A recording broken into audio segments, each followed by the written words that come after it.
Brought to you by V-Guard, co-powered by Sensodyne and Vimal. పలుకులలో Kesari. Associate sponsor UltraTech cement. ఏపీలో అల్లర్లపై SIT report తో police యంత్రాంగం alert అయింది. సమస్యాత్మక ప్రాంతాల్లో నాన్ స్టాప్ గా కార్డన్ సెర్చ్ నిర్వహిస్తున్నారు. ఇక గ్రామాల్లో అణువణువు జల్లెడ పడుతున్నారు పోలీసులు. కౌంటింగ్ ప్రశాంతంగా ముగిసేలాగా పక్కాగా వ్యూహాలు రచిస్తున్నారు. పల్నాడులో మరింత నిఘా పెంచారు పోలీసులు. ఇక ఏపీ పోలీసులు చాలా అలర్ట్ అయినట్టుగా కనిపిస్తోంది. ఎన్నికల అనంతరం చెలరేగిన హింస కౌంటింగ్ తర్వాత రిపీట్ కాకుండా పలు జాగ్రత్తలు తీసుకుంటున్నారు. సెట్ నివేదిక ఆధారంగా నిందితులపై చర్యలు తీసుకుంటూనే సమస్యాత్మక ప్రాంతాలపై స్పెషల్ గా ఫోకస్ పెట్టారు.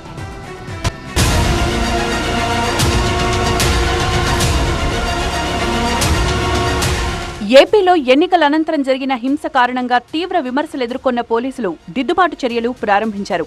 ఎన్నికల అనంతరం జరిగిన హింస కౌంటింగ్ రోజున రిపీట్ కాకుండా ఉండేలా చర్యలు చేపట్టారు. ఓట్ల లెక్కింపు సందర్భంగా ఎలాంటి అవాంఛనీయ ఘటనలు జరగకుండా ఇప్పటి నుంచే జాగ్రత్తలు తీసుకుంటున్నారు. ఎన్నికలకు ముందు తర్వాత జరిగిన అల్లర్లలో 85 మంది నిందితులపై హిస్టరీ షీట్ తెరిచినట్టు ఏపీ డీజీపీ హరీష్ కుమార్ గుప్తా తెలిపారు. 3 నిందితులపై పీడీ యాక్ట్, మరో 2ని బహిష్కరణ చేసేందుకు సిఫార్సు చేశామన్నారు.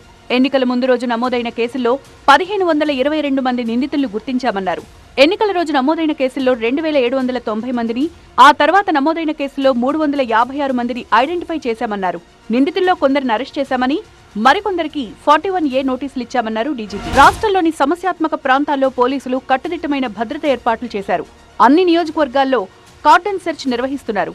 రాష్ట్ర వ్యాప్తంగా మొత్తం 301 సమస్యాత్మక ప్రాంతాల్లో తనిఖీలు చేపట్టారు పోలీసులు. సరైన పత్రాలు లేని 1104 వాహనాలను సీజ్ చేశారు. దాంతోపాటు 482 లీటర్ల ఐడీ లిక్కర్, 33 లీటర్ల మద్యం, 436 నాన్ డ్యూటీ లిక్కర్ స్వాధీనం చేసుకున్నారు.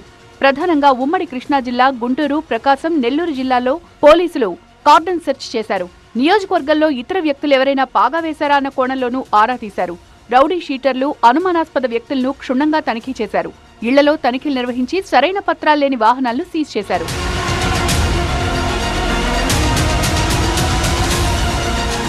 మరోవైపు ఎన్నికల అనంతరం ఎక్కువగా హింసాత్మక ఘటనలు చోటు చేసుకున్న పల్నాడు జిల్లాపై పోలీసులు స్పెషల్ ఫోకస్ పెట్టారు. పల్నాడు జిల్లాలో 146 కేసులు ఉండగా 1500 మంది నిందితులను గుర్తించామన్నారు జిల్లా ఎస్పీ మల్లిక గార్గ్. వీరిలో 358 మందిపై చర్యలు తీసుకున్నామన్నారు. గురజాల సబ్ డివిజన్ పరిధిలో 59 కేసులు నమోదు కాగా 58 మందిని గుర్తించామన్నారు. వీరిలో 50 మందిని రిమాండ్కు పంపామన్నారు. పెదకూరపాడు నియోజకవర్గంలోని పలు అనుమానిత గ్రామాల్లో తనిఖీలు చేశారు. దొడ్లేరు, గ్రంథసిరి, తాళూరుల్లో క్షుణ్ణంగా సోదాలు చేశారు.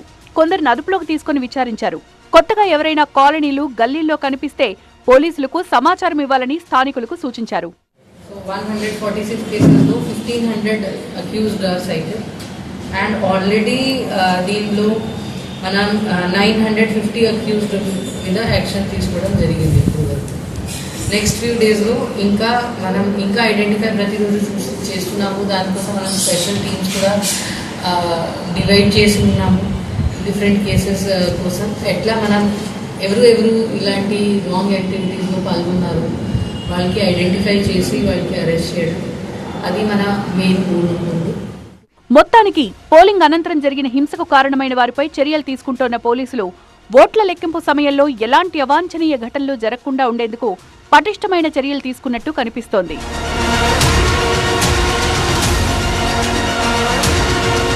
Brought to you by V-Guard, co-powered by Sensodyne and Vimal.